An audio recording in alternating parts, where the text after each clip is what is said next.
back to my channel. It's me, Myles, and nandito tayo ngayon sa Consuelo Hotel para sa kasal ng kapatid ni JM. And si JM is yung best man, which is yung boyfriend ko. Kaya, might as well ipakita ko na rin sa inyo guys yung aking get ready with me in this video. So, please keep on watching. Hey guys, so nandito tayo ngayon sa bathroom ng Hotel Consuelo. And nakita niyo naman medyo magulo pa yung hair ko. Mamaya ko na yan aayusin. So, simulan na natin. I'm gonna start by priming my face with No Shine Mattifier by Quick Effects. This time guys, I'm already done with my skincare. So nakapaglagay na ako ng moisturizer and na-prep ko na rin yung skin ko. So ready na tayo for our makeup. Nakapag-moisturize naman ako kanina sa bahay. So ang gagawin ko na lang ngayon is primer. I'm gonna use Vaseline Lip Therapy to moisturize my lips. Then I'm gonna use Everbelena All Day Liquid Foundation in the shade Oriental. This has been my favorite foundation since I've tried this. And hindi siya nagkikake sa mukha ko and maganda siya. So ito na yung ginagamit ko every time na may events. To spread the foundation, I'm gonna use my brush and then later gagamitan natin ng sponge to blend everything out.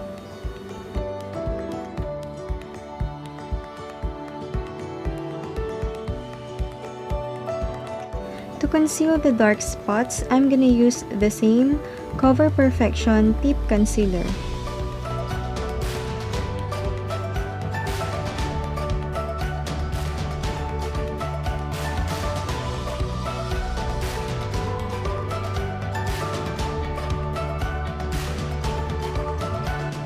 Okay ka dun. Anong name mo? Hi! Now, gagamitin na natin yung sponge para i-blend ang lahat, may foundation and also the concealer. Then, maglalagay tayo ng konting definition sa ating face using Careline Contour Stick.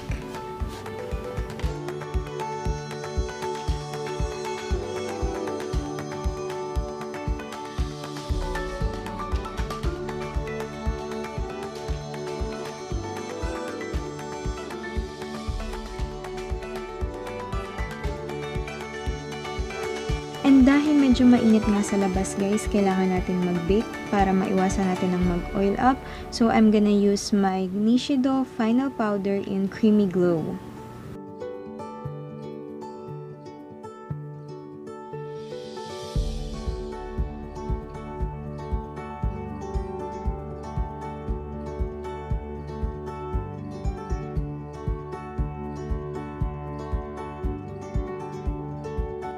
For our look for today guys, I'm just going to use my Careline Place to Slay palette. So for my brows, I'm just going to use my Careline Play to Slay palette and babasain ko lang ng konti yung aking brush para mas maging makapit yung ating eyebrow powder.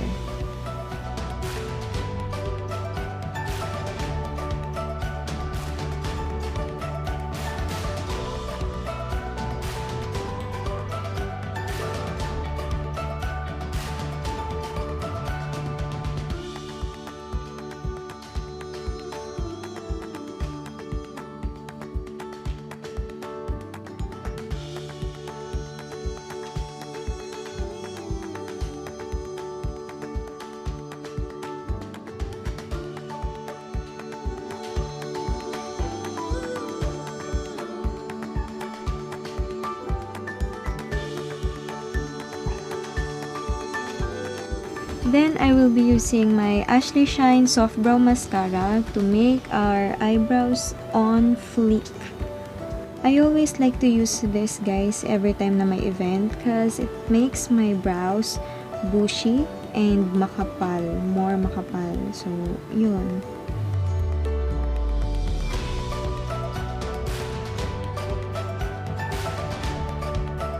Now, let's proceed for our eye makeup. So, first, isiset ko lang yung ating eyes with the whiter shade.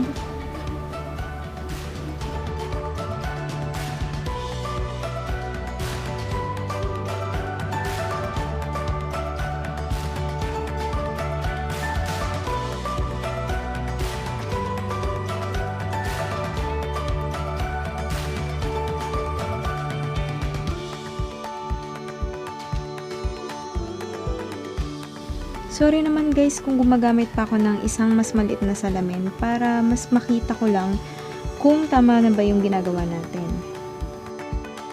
And then guys, I'm gonna use Lamela palette. Kukunin natin yung pinaka darker shade using my angled brush. So, ginit ko na rin yan sa tubig. This is the first time guys that I'm going to try this kind of technique. So, using this angled brush, magkakaroon tayo ng isang magandang wings. At the same time, to spread it out, we will have the smoky eyes.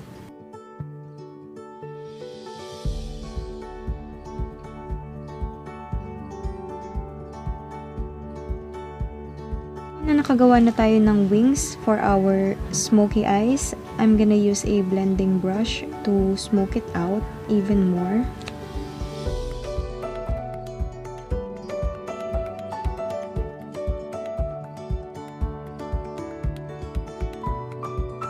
Next, we're going to add some shimmers and gagamitin ko lang yung kamay ko guys kasi mas makapit kasi siya.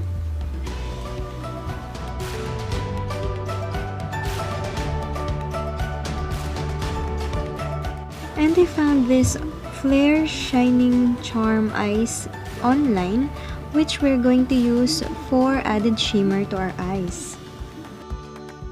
And guys, this is Tita Helen. So, inaayos niya yung kanyang hairdo. Guys, can I say that this glitter eyeshadow makes the work easier? Kailangan mo lang siyang patuyuin bago mo imulat yung mata mo para hindi mapunta sa taas ng eyelids mo yung mga glitters. And then, after that, meron ka ng shining shimmering eyeshadow. Now, let's use my Lamela eyeliner. Gustong-gusto ko to kasi guys, super pointed ng tips niya. And it's just perfect to create a winged eyeliner. I'm just going to do a thin eyeliner. So this is really perfect.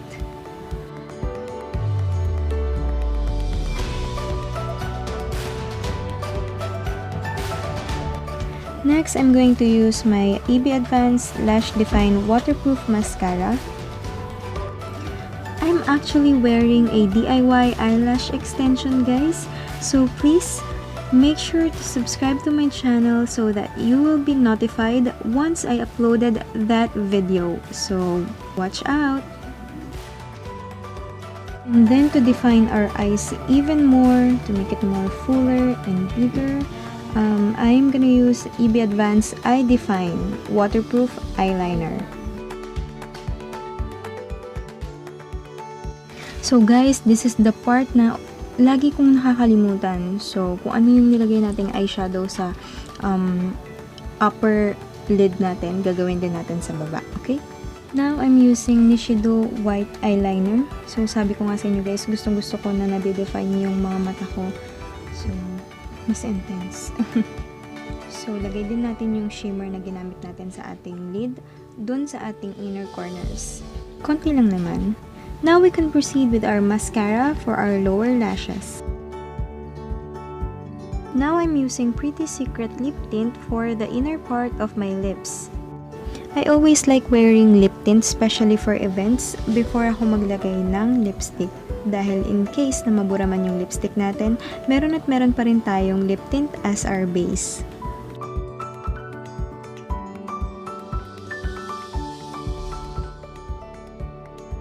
Now, for our blush, I'm gonna use again my Play to Stay palette.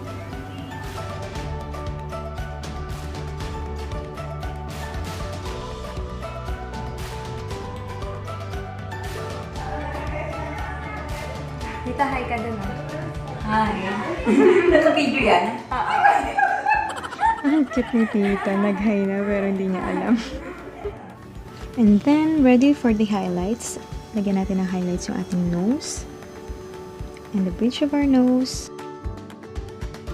And then, I love using this Careline strobe stick for my highlights. Gusto ko to guys kasi para siyang naka-hologram and very natural lang yung dating. Dagdagan natin yung sa nose na kagaya ng nilagay natin kanina and then i-blend natin.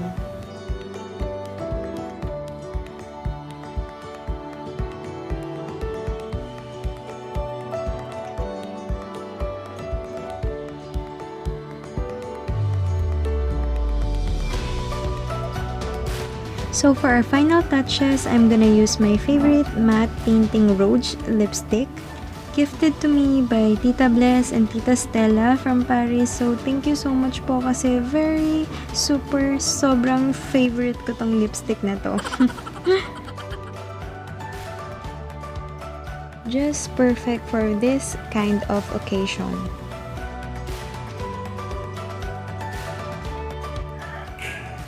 So ayun na nga guys, nakapagpalit na tayo ng damit, and now it's time to fix our hair. And guys, can I tell you na I really love the curls na nagawa natin for this event. Super gustong gusto ko talaga siya.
Guys, for my hair, I just used an ordinary curler and then curled it all the way up and secure it with a hairpin. And now, this is it. So the secret, guys, is in the hairpins. It gave more curls and at the same time an added volume to my hair.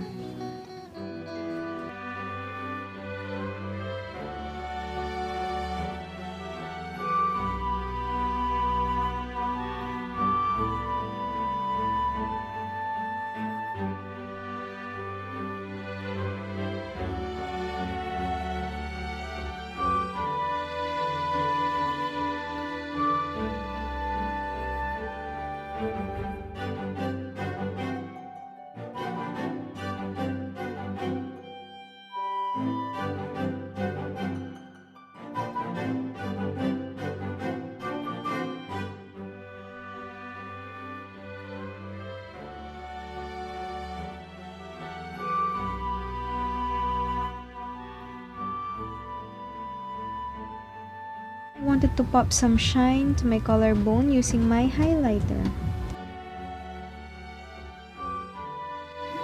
Guys, I have dedicated this entire video for the get ready with me, and I'll be posting a different vlog for the wedding, so I hope that you'll subscribe to my channel to keep you posted.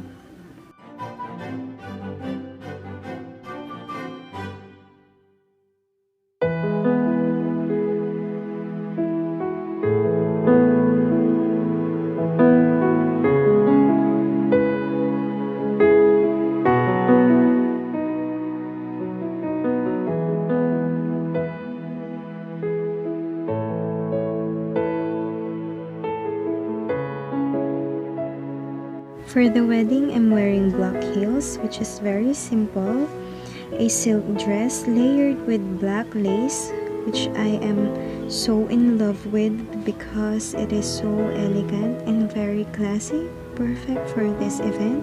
And I believe that it complements my body very much, and the skirt's length is just fine. Would you believe, guys, that I got this from a thrift store? I'm also using an elegant bag from Mayumi and also my statement headband from Mayumi as well. I am wearing my very elegant and classy jewelry set from Mayumi and my Erino watch. Hey guys! So nandito na tayo ngayon sa Lasa Church with Phil! Tsaka si JL. Nasaan si JL? JL! Hi! Ang ganda ng church dito. As in, tsaka Tsaka ang ganda ng background, oh. Diba? Love. Kumusta ka na, love? Are you hungry? Medyo napagod siya, puro photoshoot lang ginawa nito. Guys, hindi na natin masyadong nakasama si JM sa vlog na to. Super sad kasi sobrang busy niya and nauuhaw na pala siya kaya hindi siya nagsasalita masyado. And after nito, umalis na naman siya, of course. Kaya bawi na lang tayo sa mga photos, so I hope that you'll enjoy.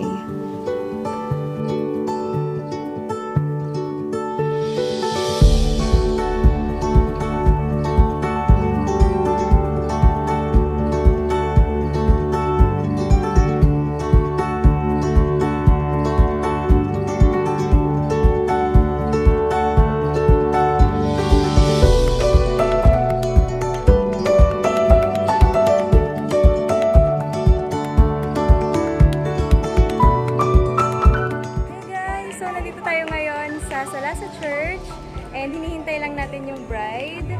So, supportan natin si JM bilang best man. Kaya, pasok na tayo.